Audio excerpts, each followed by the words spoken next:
So what does it really take to become a stock market wizard? Welcome to The Explainer.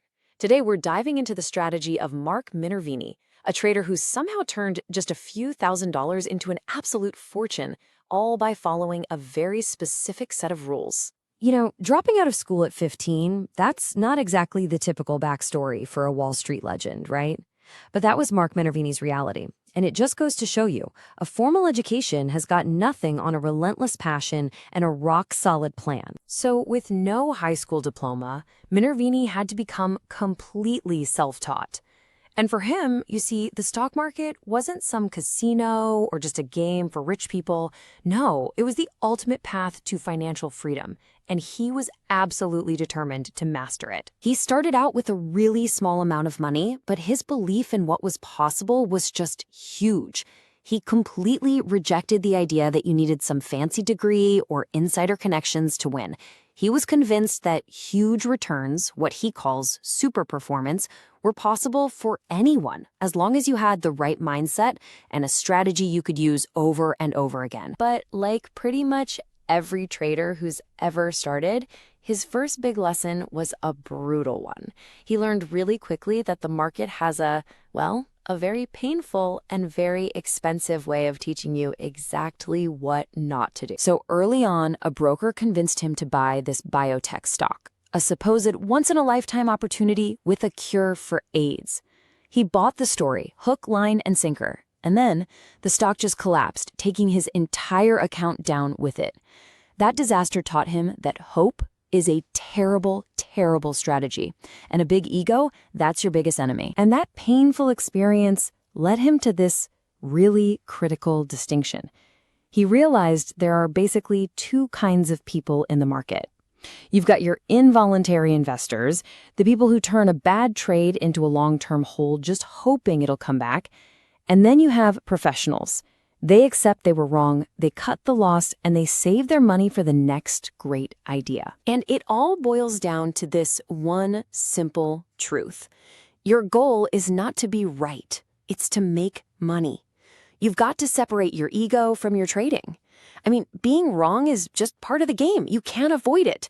But staying wrong, that is a choice. And believe me, it is an incredibly expensive one. So that failure, that complete wipeout, it became his turning point. He just vowed never again. I'm never going to rely on someone else's hot tip. He committed himself to doing his own work, and he spent thousands of hours just studying the market's biggest success stories. And this is where everything changed for him. He stopped trying to guess what was going to happen next and started, reverse engineering what already happened.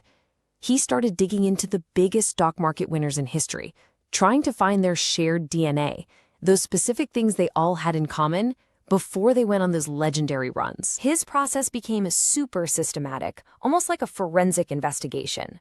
So instead of just chasing hot tips, he built a repeatable blueprint. He studied the past winners, he found what they had in common, and he used that to build a data-driven model to hunt for the next generation of these super-performing stocks. He stopped guessing, and all of that hard, painstaking research, it all came together in his signature system. And this isn't just a loose set of ideas. No, it's a precise, battle-tested method for finding and timing trades to get the biggest bang for your buck with the least amount of risk. He calls it SEPA. It stands for Specific Entry Point Analysis, and that name is so important. It's not just about finding great companies. It's about finding stocks that could be true market leaders and then pinpointing that exact low-risk moment to actually pull the trigger. And SEPA is built on 5 pillars. First, the trend. The stock has to already be going up. Second, fundamentals. You need a company with accelerating sales and earnings. Third, a catalyst. Something new, like a product that gets the market excited. And then finally, a precise entry point to buy and a disciplined exit point to sell. You need every single one of them. No exceptions. And when he talks about fundamentals, he's not just looking for growth. He's looking for acceleration.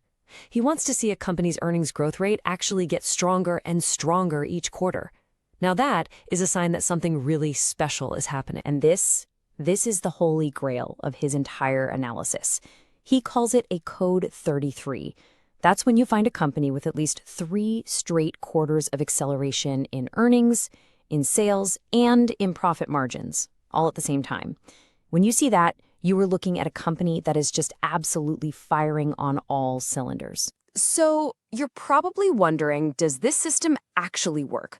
Well, in 1997, Minvini put his SEPA strategy to the ultimate test. He entered the U.S. Investing Championship. He ended the year with an official audited return of 155%.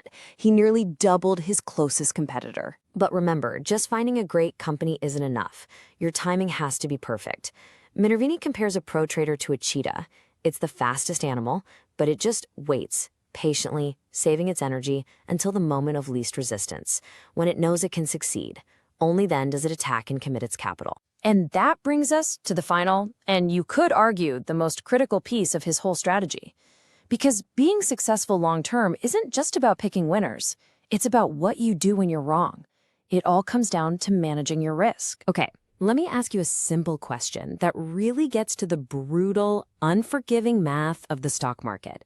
If you have a stock and it drops by 50%, what percentage gain do you need just to get back to where you started? It's a question that trips up so many people. The answer is 100%. A 50% loss requires a 100% gain just to break even.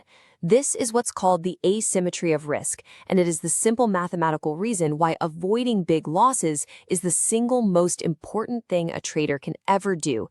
And this is why his #1 rule is to always cut your losses when they're small.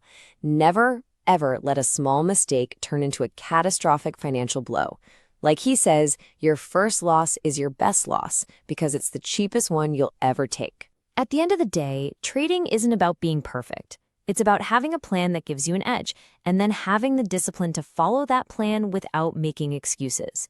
Every single dollar you lose because of your ego or because of hope is a dollar you can't use to grow your wealth on the next big opportunity. Look, Minvini's entire career is built on a foundation of specific, non-negotiable rules that take ego and emotion right out of the equation.